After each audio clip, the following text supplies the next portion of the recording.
Magpapatuloy pa rin ang konstruksyon ng isang gusali sa loob ng Quezon City Hall compound sa kabila yan ng nangyaring aksidente kagabi na ikinasawi ng isang construction worker. Ayon naman sa pulisya, posibleng makasuhan ang contractor nito. May balitang A to Z si Ian Maghanoy.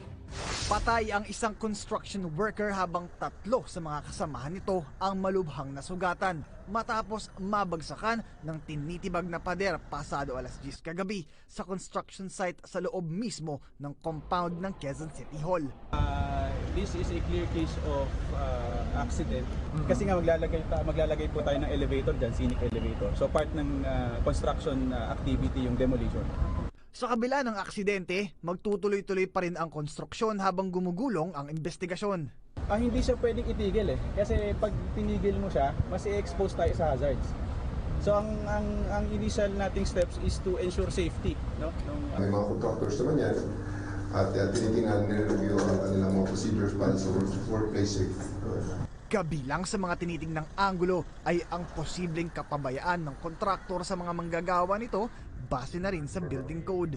Ay may mga lapses ang ating contractor dahil under existing guidelines and laws, yung contractor po ang primary na may obligation na to ensure the safety of the workers, the construction workers.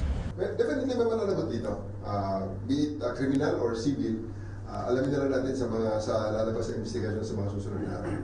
Isinasailalim na rin sa auditing ng city engineers ang methodology ng construction site. Ang kagandahan dito, yung wall kasi na yan ay hindi siya structural member. So hindi na apektuhan yung structural integrity ng building. It's just an architectural aspect.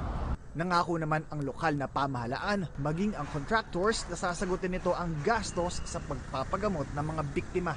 Tutulong kami. Hindi ko alam kung ano yung gastos ng contractor kasi nga private yun eh. So hindi namin sila pwedeng diktahan kung ano yung arrangement nila dyan, etc. Basta kami willing to help kami. Tutuloy namin ang salary nila kahit di sila gumagawa. Tumanggi ang mga biktima at kaanak na magbigay ng pahayag habang nagpapagaling pa ang mga ito sa East Avenue Medical Center. Para sa Balitang A to Z, Ian Maghanoy.